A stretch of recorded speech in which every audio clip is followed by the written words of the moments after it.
बिस्मिल्लाहिर्रहमानिर्रहीम।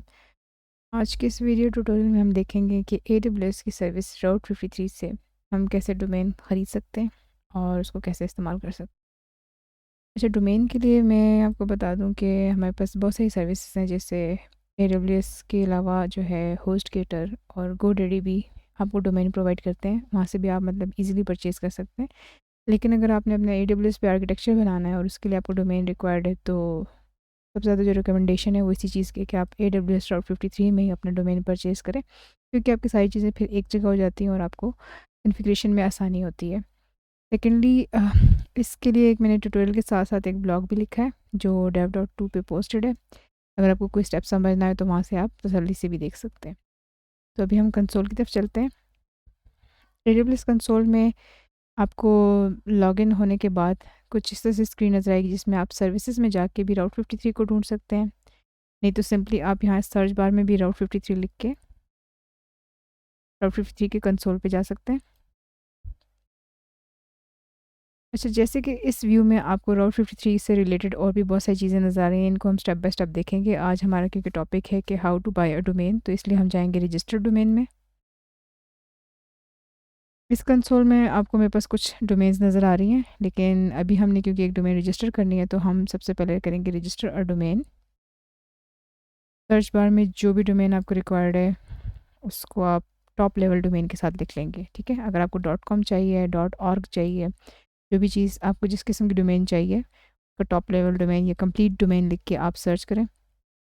इस प्रोसेस में AWS जो है अपने रजिस्ट्रार के पास या बाकी जो DNS प्रोवाइडर्स होते हैं उनके पास दिखता है कि ये डोमेन अवेलेबल है कि नहीं है, ठीक है।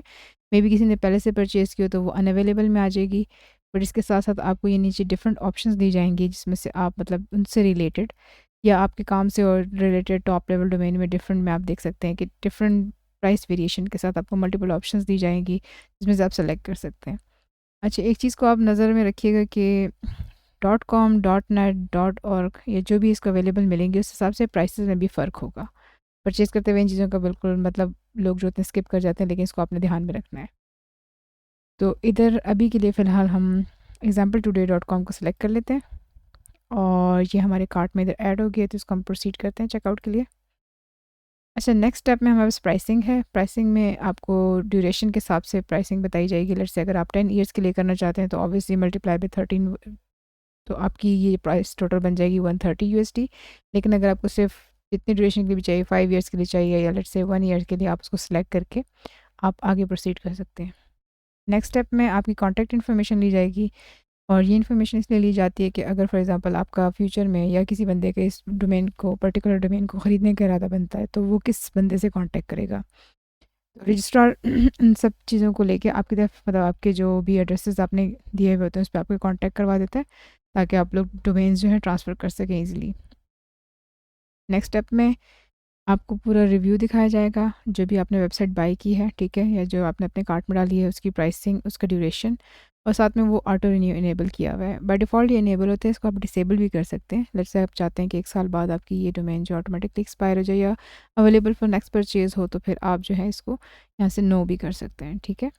और आप अपनी सारी इन्फॉर्मेशन को एक दफ़ा रिव्यू कर लें और यहाँ पर जो टर्म्स एंड कंडीशंस हैं उनको एग्री करने के बाद आप सबमिट कर देंगे।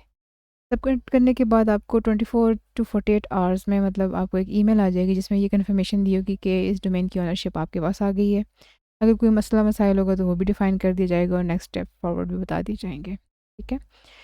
इससे आगे नेक्स्ट ट्यूटोरियल में हम देखेंगे डोमेन को बाय करने के बाद होस्टेड जोन के साथ कैसे कनेक्ट करना है, और इससे आगे फर्दर हम स्टेप बाय स्टेप राउट 53 की बाकी चीज़ों को कवर करेंगे। तो अभी के लिए सिर्फ इतना ही। अल्लाह हाफिज़।